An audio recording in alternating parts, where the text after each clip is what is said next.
My name is Omer Bartov, and I'm a professor of history at Brown University. I've been there now for quite a few years. I'm originally from Israel, was educated in Britain, and have been in this country now for many years. And I've written various books on the German military, on war, genocide, representation. This book, Anatomy of a Genocide, I've worked on for a very long time, directly for about a decade, but in many ways for almost 20 years. And it's the history of one little town in Eastern Europe. It's called Buczacz. It's a town that is not known by many Americans or Canadians.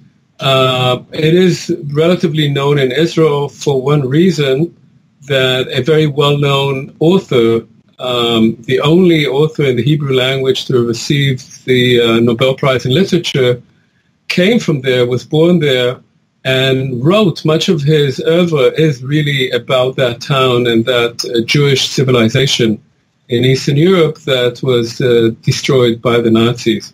The town has one other issue that connects me to it, which is that my mother also came from it.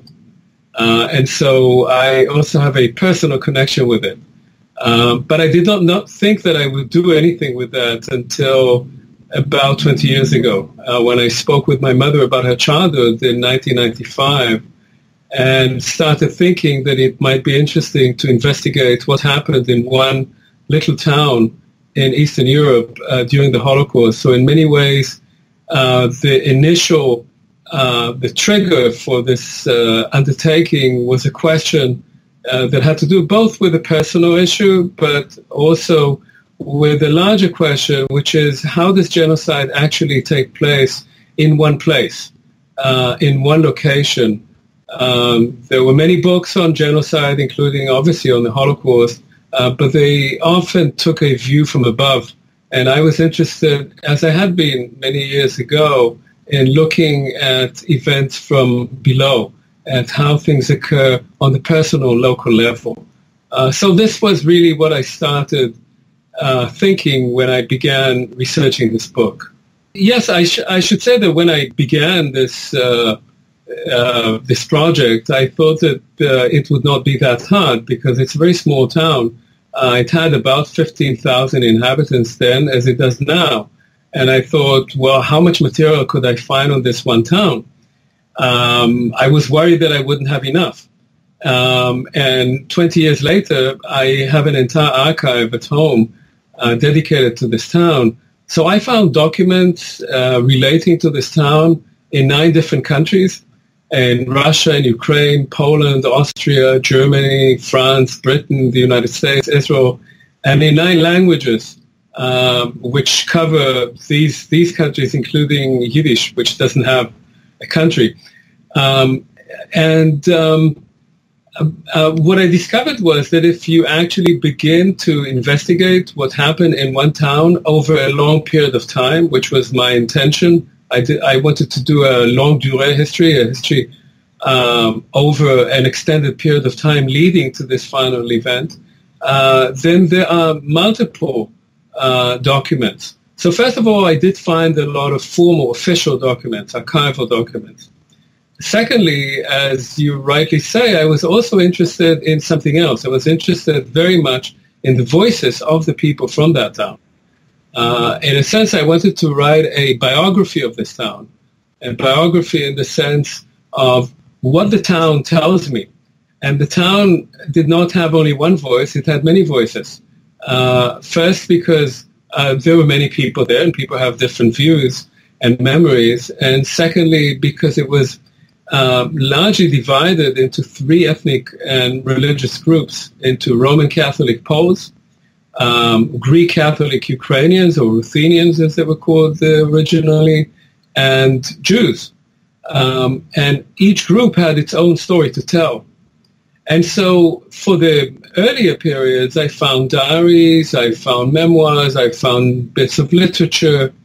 As I got closer to our time, to the 20th century, I found increasingly testimonies, and including some people who were alive, whom I interviewed, but mostly written, audio-taped, and videotaped interviews, testimonies that were left behind by people who were deported, as well as a very rich source of judicial evidence given in trials that were held after the war, mostly in West Germany, but also in East Germany, in Poland, and in the Soviet Union. And so I ended up having about 250 individual testimonies by Jews, as well as several scores of testimonies by Poles and Ukrainians, some whom I interviewed, most which were either video, audio taped, or written down. I should say that, again, what I try to do in the book is not to begin at the end. I didn't want to begin with the genocide of the Jews and the ethnic cleansing of the Poles. I wanted to start at the beginning, when these three groups were living side by side, as they had done for 400 years, before the killing began. And I would say that the initial trigger for the violence is the rise of nationalism in the latter part of the 19th century, which creates these very distinct narratives among these three groups, and a sense of who belongs to the place and who doesn't, who is the native and who is the exploiter, colonizer, and so forth. Added to that, then, comes World War I. People forget that World War I on the Eastern Front was extremely bloody. We usually think about World War I as the all quiet on the Western Front, the images of the front in the West, but the East was extremely bloody. And towns like Buchac underwent several occupations. It was occupied twice by the Russians. There were extended pogroms in that area, including in Buchac, where many Jews were killed, raped, maimed. There were deportations of populations, and there were very, very bloody battles there. Additionally, in Eastern Europe, in that part, the war does not end in 1918. We think of the war as being between 1914 and 18. In that area, it continued until 1921, because immediately after the collapse of the great multi-ethnic empires, the Russian Empire, the Austro-Hungarian Empire, the Ottoman Empire, and the German Empire, these empires were followed by nation-states. And these nation-states wanted to grab as much territory with members of their own ethnicity as they could. Buczacz is in Galicia, in eastern Galicia. And that area historically had been initially a province in the Austro-Hungarian Empire, and before that was part of the Polish-Lithuanian Commonwealth. The majority of the population was Ukrainian, or Ruthenian as they were called. But there was a very large number of Poles and many Jews there. About 10% of the population were Jews. And so as World War I ends, Poland wants to make that area, Galicia, into part of the Polish Republic. And Ukrainians in that area want to create an independent Ukraine. And so the war is followed immediately by another war between Poles and Ukrainians. And that war is very bloody. And there are many atrocities in it that are now forgotten because of everything that happened after. But at the time, everybody was very much aware of them. And that is followed by yet another war when the Bolsheviks try also to take that area. So there's a war between Poland and Soviet Russia. So all of this continues until 1921, when finally this area becomes part of Poland, officially in 1923, but really since 1921. So we have to understand this, because the interwar period, in that sense, is a time of seething frustration by Ukrainians in that area, growing anti-Semitism within Poland, both popular and official, from which Jews in East Galicia particularly suffer because it's an increasingly impoverished population, and increasing international tensions. So in 1939, when World War II begins, as you will remember, the war begins following the Molotov-Ribbentrop Accord, which is a peace agreement, or secret, an agreement that is both public and secret, between Nazi Germany and the Soviet Union. And in that agreement, in the secret clause, Eastern Europe is divided between Nazi Germany and the Soviet Union. And this entire area, Eastern Galicia, or Eastern Poland, as the Poles spoke about it at the time, comes under Soviet rule. And between 1939 and 1941, Buczacz, as part of Galicia, is under Soviet rule. Now, that rule is pretty brutal. It not only harms the economy tremendously, it also starts off with a series of waves of deportation. The deportations of Poles as nationalists and as presumed enemies of the Soviet Union. There are deportations of Jews, whether as Zionists, that is, as politically mobilized, or as middle class, as class enemies. And then the deportations and murders of nationalist Ukrainians. All of this happens in the 2 years before the German invasion. So when Nazi Germany invades in late June 1941 and reaches Buchac in early July, all of this has already happened and has created a great deal of tension, a sense of violence and anger between the different groups, because each group claims that the other group has collaborated with the Soviets for its own good and had betrayed its own neighbors. And the Nazis, who have one agenda in that area, the main agenda is to murder the Jews, use the existing tensions between the groups to their benefit. So this is the background for what happens once the Germans come in. Now, what happens after that is that after creating an infrastructure of genocide, which includes bringing in the security police, the Sicherheitspolizei, and establishing a post in that area in a nearby town called Chortkov or Chortkiv, establishing a Jewish council, a Judenrat, in each town, including in Buczacz, and a Jewish police, and establishing units of Ukrainian police. The German security police, which numbers only between 20 and 30 men, some of whom are not even German, they're ethnic Poles and others, murder within the period of about a year and a half 60,000 Jews in that area, including about 10,000 Jews in Buczacz. They obviously can't do that alone because there's so few of them. They do most of the shooting, but not all of the shooting. The rest of the organization is done by an auxiliary police battalion, a Ukrainian police battalion numbering about 300 men, together with local police, gendarmerie, German, Ukrainian, and Jewish police, who round up people in waves. They come periodically into each town, including into Buczacz.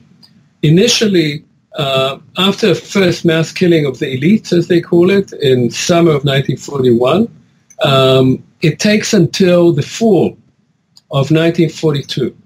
And in fall of 1942, there are several deportations. There are 2 deportations from Buczacz, which take people by train to the designated extermination camp that has been built by then, Bełżec, which is right on the Ukrainian-Polish border. It's still just north of the Ukrainian-Polish border now. And then after Bełżec is closed down, the rest of the population is killed in situ. It's killed on a nearby hill and in the Jewish cemetery. Altogether, about 50% of the 10,000 victims are deported and gassed in Bełżec, and the other half are killed right there in the town. Now that means that everybody knows exactly what is going on. Everyone who is there. Unlike our image of people, say in Germany or France or the Netherlands, who saw Jews being deported someplace, or even in Poland, saw them being put on a train and sent someplace, here everything happens right there in the town. It is very intimate. Everybody knows everybody else. And that really brings me to the major question that I had. What is it that happens when genocide occurs in a small town like that? And what happens is that everyone participates. There are no bystanders. Everyone sees what happens. There's property left behind. Some people provide shelters. Other people assess the killers. But there is complete engagement by the entire population. And that continues until June of 1943. In June 1943, Galicia is declared Judenrein, clean of Jews. So formally, there are not supposed to be any more Jews alive, apart from those who are still working in labor camps. There are some agricultural labor camps and others in the area. Many Jews have gone into hiding, and in that period, they're being hunted down. And they're being hunted down by the Germans, and increasingly by Ukrainian units, as well as by peasants, by bandits, by anyone who thinks they can gain something from hunting down Jews. And this continues until the Red Army returns. In the case of Buczacz, tragically, the Red Army returns for the first time in March of 1944, and then the Wehrmacht returns and reconquers this area. And so in March of 1944, about 800 Jews come out of hiding, which is a relatively large number of people who were hiding. But 2 weeks later, when the German army returns, it's an SS division that comes in, they kill almost all the Jews that have just come out of hiding. And by the time the Red Army comes for the second time, and the last time in July, maybe 100 Jews are left. On the cover of my book, there is a photo of the survivors who put up a monument in the cemetery. That monument was later disappeared. Probably the Soviets, they didn't like monuments of this kind. The people there are about 60 people in that photograph. And that's all the people who were in town at that time. That's the survivors. And there were some others who were not in that picture. So up to 100 people may have survived out of a population of about 8,000 Jews who had lived there, and another few thousand who were brought from nearby towns and then killed in Buchac or by deportation. Oral testimony is testimony after the event, and the use of testimony as historical documentation. I'm in favor of doing that. Not all historians are. The historians who are very suspicious of using oral testimony. Of course, in the judicial setting, you always use oral testimony. You want to know how a murder was committed, you call in witnesses, right, who saw it or claim they saw it. And then you realize that each person saw something else, and you have to somehow decide what is the truth, what, to the best of your ability, you can establish was the event that occurred. And I think that since we are talking about places in which often there was not very good official documentation, certainly not regarding the experience of the victims, because the victims didn't write nice documents as the perpetrators did, and they don't have archives of that sort as exist now, then you must also listen to them. You have to do it carefully, judiciously. You have to compare it with all other documents that you have. But if you want to know what happens in a genocide, you have to talk with the victims. So this is one element that is important.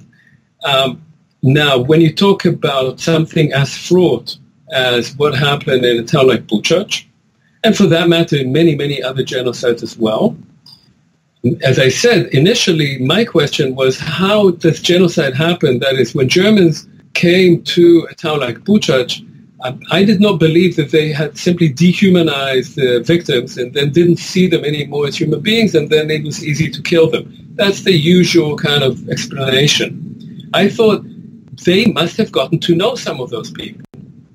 They were not just killing people they didn't know. They were there. They were killing them one-on-one.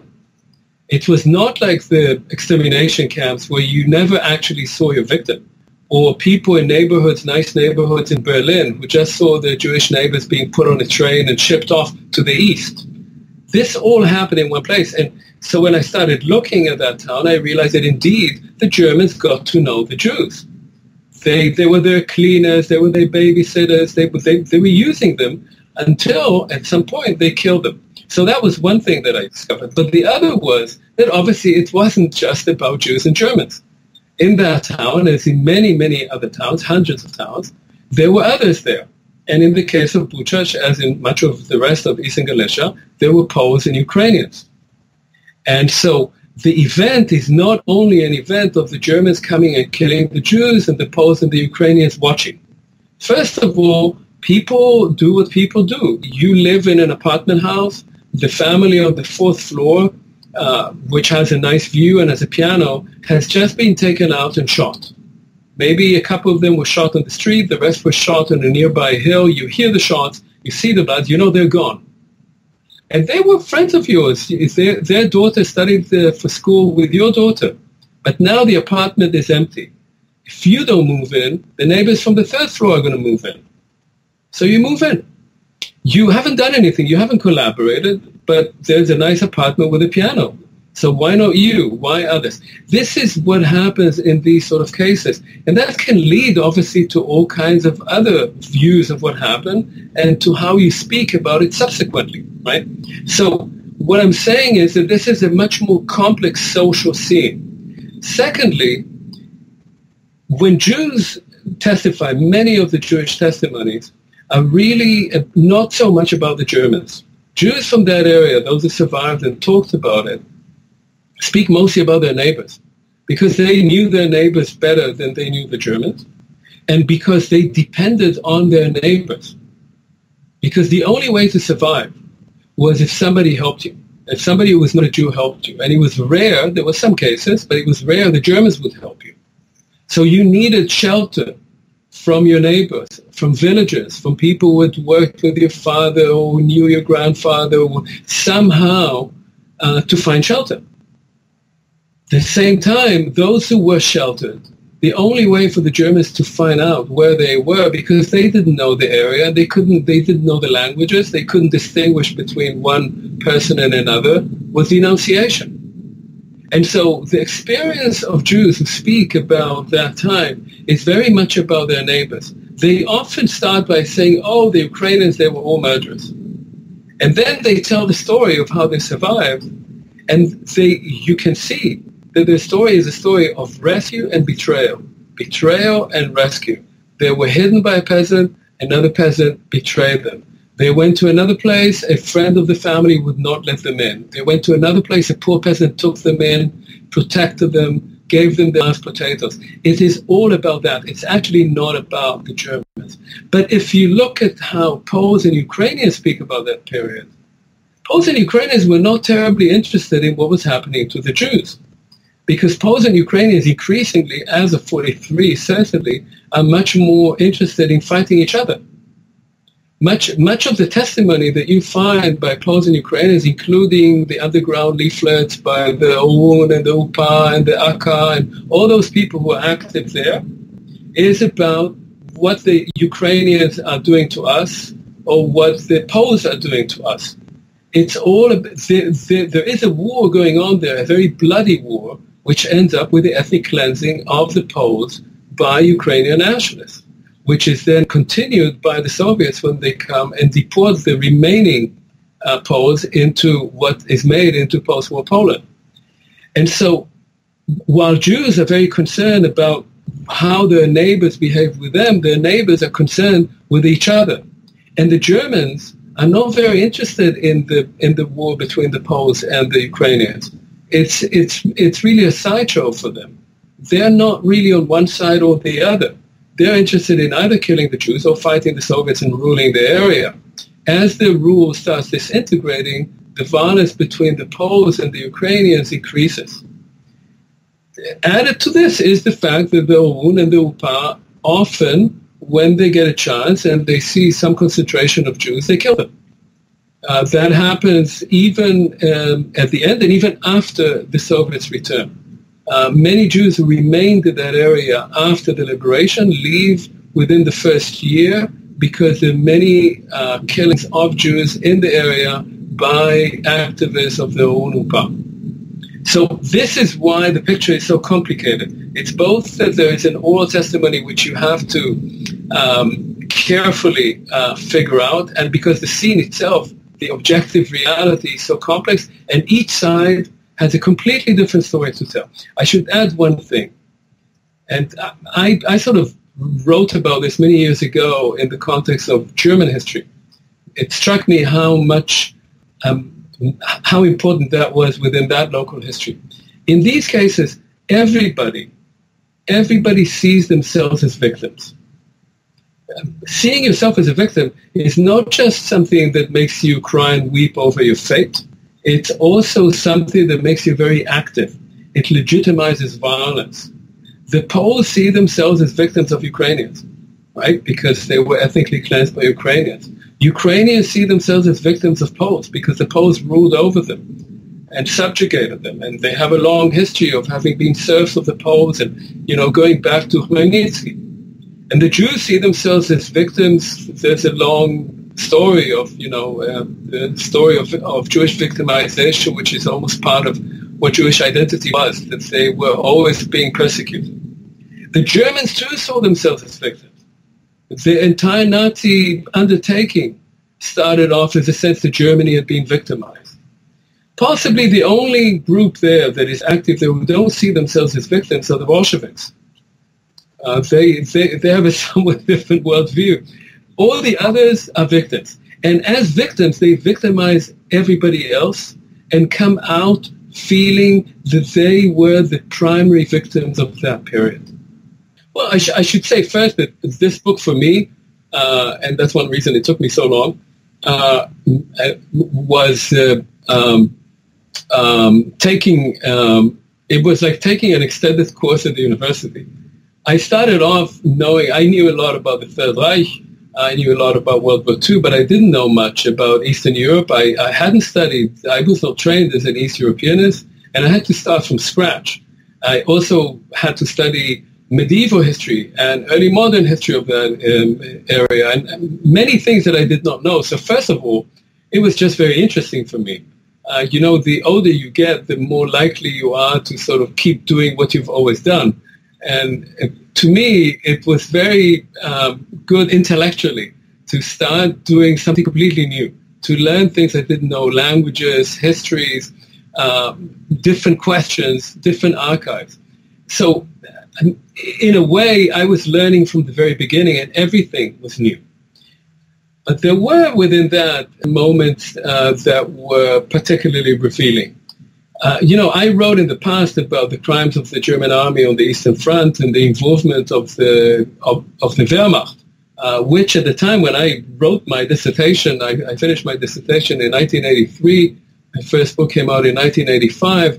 This was not the general opinion. The general opinion was that the German army fought bravely at the front, and very, very bad things were being done in the rear of the army by the black uniformed, by the SS, by all those bad guys. But the German soldier fought an honorable fight. I didn't buy that. I found in archives very different documents. And at the time, I felt that I had exposed something about German historiography that nobody wanted to talk about for a whole variety of reasons. When I was doing this research, one thing that I found quite striking was that in the very end, between March and July 1944 in particular, as German rule in that area is disintegrating, the Gestapo the security police is gone. They don't stay there. It's too dangerous for them. They don't like being shot at. They prefer to shoot others, and if they can't do that, then they leave. German rule is not secure anymore. And much of the violence that occurs there, including anti-Jewish violence, is not by Germans. There are a number of Germans. Some of them are army officers.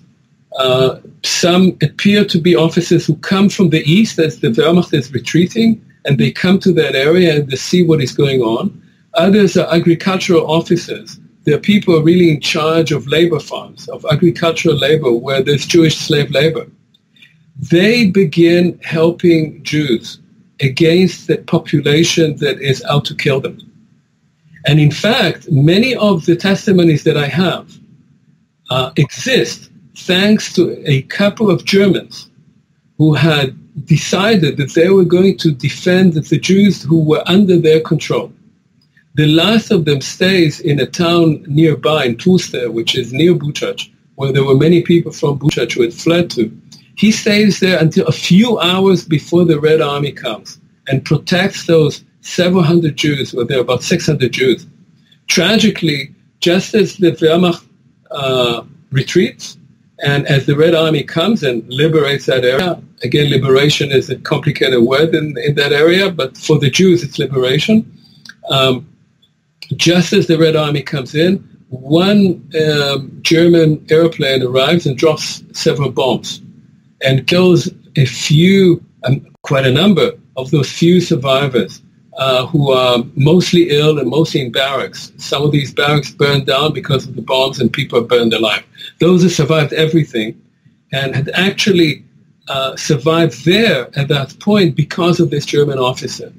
In fact, rumors about this German officer mean that people are trying to get to Tłuste from various places because they hear that there is one German there who is going to save them. Now that, for me, was certainly, astounding. Now, there were many other stories of Poles and Ukrainians who helped Jews and helped Jews under conditions that not only threatened their own well-being, but also actually threatened their own families. And there were a number of people who paid a very high price for that. And I know these stories from Jewish survivors, not from Polish testimonies, but from Jewish survivors.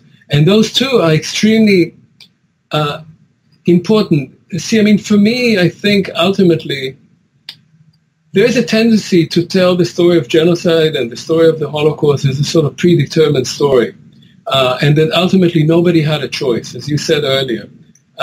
We may have done bad things, but we had no choice. You'd hear people who were in the Jewish police who would say that. We had no choice. But if you look at these cases, you realize that people always have a choice. It may be a very small choice. The choice may be something, just to help a little child, just to hand some milk and bread. But there's always a choice. The last thing I'd say is that, because I mentioned Jewish policemen, one thing that also struck me that I hadn't thought about. I was raised in Israel, and in Israel, when I was a teenager there, the usual discourse on the Holocaust was that what we should learn from the Holocaust is that we should have weapons and know how to defend ourselves and not go like sheep to the slaughter. There was all this rhetoric at the time, which was based on a complete misunderstanding of what the event was about. But the main enemies, I would say, of this discourse were the collaborators, the Jewish collaborators. And the representative of what a Jewish collaborator was the capo in the camp or the policeman, the Jewish policeman, the Ordnungsdienst. I interviewed someone in 2002 who happened to have been living in my own hometown where I grew up, but I didn't know until his daughter told me about him, and I interviewed him. He was from Buczacz, and he told me he had friends before the war. Many of his friends were Ukrainians. Their neighbors were Ukrainians. They used to invite them for Christmas dinner. He went to the gymnasium, and then after his parents are killed, he and his brother go and join the resistance in the forest. And then he told me about the resistance and how they would come into Buczacz every once in a while. The Ukrainian friends would give them food and shelter. It was a good, heroic story, and it was true, but it wasn't the whole story. And some years later, I found his testimony from a trial in Germany from 1968.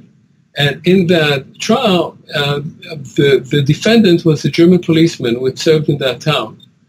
And my witness was testifying against this policeman. And when they asked him, how did you know this policeman? He said, well, I was in the Jewish police. And then he gave a very detailed account of the Jewish police. Now, initially, it seemed to me completely incomprehensible The Jewish police were people who would identify for Ukrainian police and Germans where Jews were hiding, would drag them out and hand them over. They were doing it for all kinds of reasons. They were doing it because they wanted to survive. They were doing it because they wanted to protect their parents or their siblings. But they were collaborating in the killing of their own community. So how can that come together with the fact that later on this man was a resistant? And then I realized, no, there were several of these men. They were young men. They wanted to live. They wanted to protect their parents. And then in June 1943, the Germans declare Judenrein in the town, and they come also to kill the police. The police knows, the Jewish police, they know that the Germans and the Ukrainian police are coming for them. They fight back, and some of them escape to the forest, and then they join the resistance. And in a sense, you realize that this moral dichotomy that we want to create in our own minds did not exist at the time. If you were young and you wanted to live, you did what you could, and you could tell one story or the other. Both were true, and both, in a sense, reflect the reality of the time. And that, to me, was very revealing, not in an accusatory mode, but rather to understand how people respond in different ways in such times of extremity and violence. You won't find anything. I wrote a little book in 2007 called Erased, which deals with what I saw there while I was doing research for this book. The last time I went to that area was in June 2016, so just recently. And things are about as bad as they were. That is, in Buchac specifically, there were two main sites of killing. One was the Jewish cemetery, that was toward the end, and one was a hill called Fedor Hill nearby. Both are within, if you stand in the middle of town, you see both of them. If you stand on one, you see the other. So it's all within earshot and sight. In 1944-45, a memorial, which looks like a tombstone, it's just one stone, was put up over one of the mass graves in the Fedor Hill. At the time, there was no forest there, but now it's forested. That stone broke after a while and was lying on the forest floor for several decades. It's only to commemorate the first 400 or so people who were murdered in August 1941. This was the registration where the Germans killed the so-called intelligentsia. They did that very often to get rid of the potential elite of the community. After the fall of communism, the headmaster of a school nearby, some people said he was a Soviet Jew, and another man from town put that stone up again. But if you go to Buczacz, you won't find it because you need a guide to take you there. It's very deep in the forest. It's very hard to find. And it's just one stone the size of any tombstone. In the Jewish cemetery, there was nothing until a few years ago, nothing at all. And the graves themselves were in, whatever is left of them, were in very bad shape. The whole area was overgrown. One person was actually a retired professor from MIT, part of whose family came from Buczacz, visited that place about a decade ago with his two sons, and they cleaned some of these tombstones. And then a memorial was put up there. It's a very small memorial. It's a sort of flat stone. And when I was there in 2016, we couldn't find it anymore. It's all covered with bush that you can't penetrate, very thorny bushes. And the local, a woman who is from there, didn't really want me to look for it too much because she said it was damaged. And when I said, is it the weather, because the weather can be extreme, she said no. So I assume, although I couldn't actually get to see it anymore, I have pictures of it from some years ago, that some hooligans damaged it. The only thing that was put up recently, just a year ago, is a stone that commemorates, or a bust that commemorates Agnon, who is that author that I mentioned, Shmuel Yosef Agnon, who came from Bucacz, and who is the only Nobel Prize laureate from the town and from the region, and in fact one of only two from Ukraine in general. So there's a bust of him now, but it doesn't say anything at all about what happened in the town during the war. And you have to understand that after the war, the main narrative of what happened was the Soviet narrative. And the Soviet narrative was that 7,000 innocent Soviet citizens were murdered by the German fascists. There was nothing about collaboration, nothing about who they were, and so forth. You will still find this in that area. People might say, yes, there were many people who were murdered. People do not study in that area, in the gymnasium, which is still there. People do not study the pre-World War II past of their own town. The fact that over half of the population of that town was Jewish. They simply don't study that. And so in these towns, there is more or less complete erasure of that past, which leaves them also bereft of much of what that meant, because these were towns with a very long and rich and vibrant history. These towns, since communist time, many of them, if you've traveled there, are poor, somewhat derelict. They have no memory of the past. They are pretty depressed places. And this resistance to the past means that they also have a pretty sad present. So in answer to your second question, I don't know if it's too traumatic for them. I don't think traumatic is the issue. There are traumas in the Ukrainian past, of course. But I don't think it's a matter of trauma. I think it's in part, there are fears in that area that some people might come and claim their property. I've encountered that a few times, although it's very unlikely that anybody would do it, but there are such fears. And then there's just ignorance. There's just no desire to know the past. And the local government is not interested in doing that either. But what there was, in June 2016, when I was there, over the castle, there's a medieval, remnants of a medieval castle there, the Zamek, or Zamok.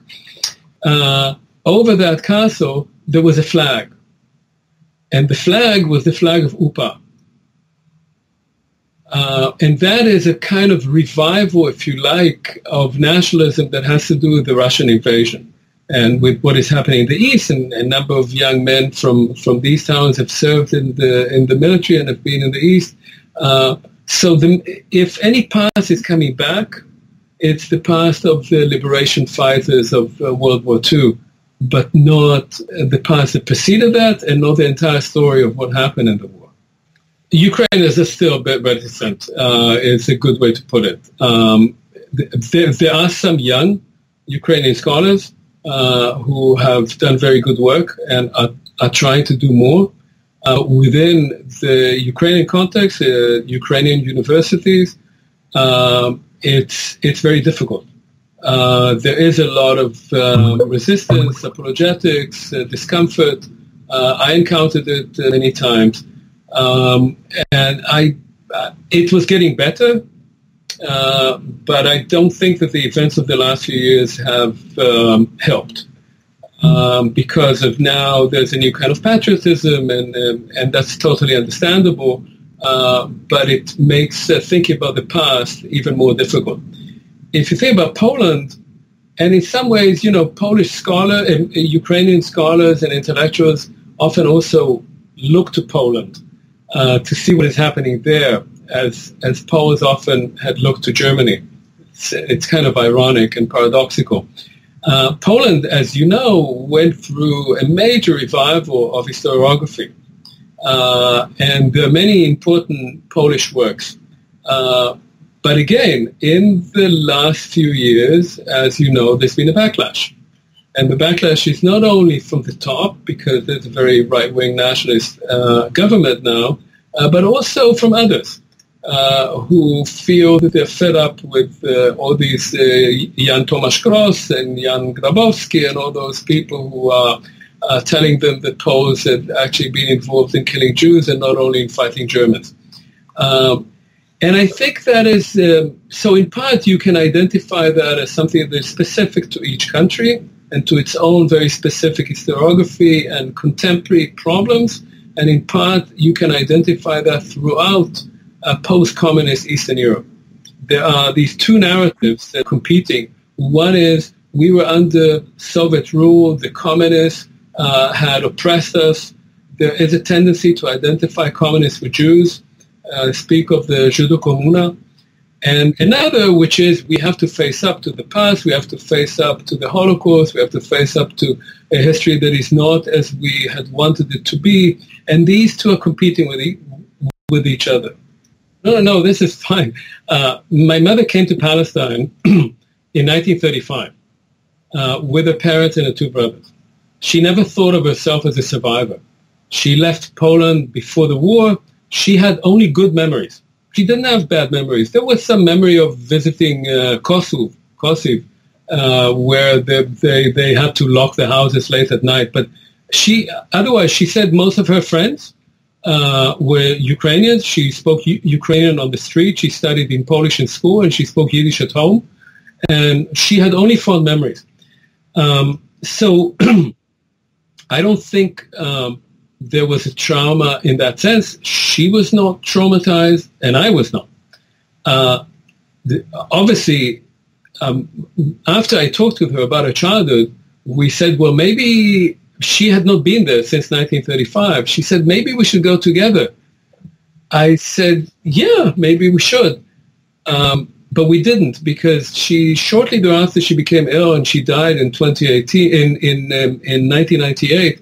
And so we never went. And when I went there myself for the first time in 2003, I was quite glad that she hadn't come with me, because I don't think she would have liked what had happened to the town. And there is something problematic about this coming back to a place that is no longer the place that you may remember, partly because you have fond childhood memories and partly because it has changed. And there's nothing Jewish in that place. There's no memory of it. There's absolutely nothing there. Closure, I'm actually not a big believer in closure on any level, and neither historical closure nor psychological one. But I'm not a psychologist, I'm a historian. So as an historian, I would say closure is the end of history. I mean, historians should not be interested in closure. Historians should be interested in opening up, and especially opening up old wounds. Because if you don't talk about them, they fester. So, you know, closure could have been that this town, like many others, forgot about it. You know, every fall, some bones are revealed in this forest because there's so many thousands of people there that the bones resurface. But otherwise, everything is buried. The community, the Jewish community of Buczacz is still there. It's living. It's not living there, but it's right next to the living. Thousands of people are right there. So closure, you can say, well, but they're buried. Or you can say there cannot be any closure because they're right there.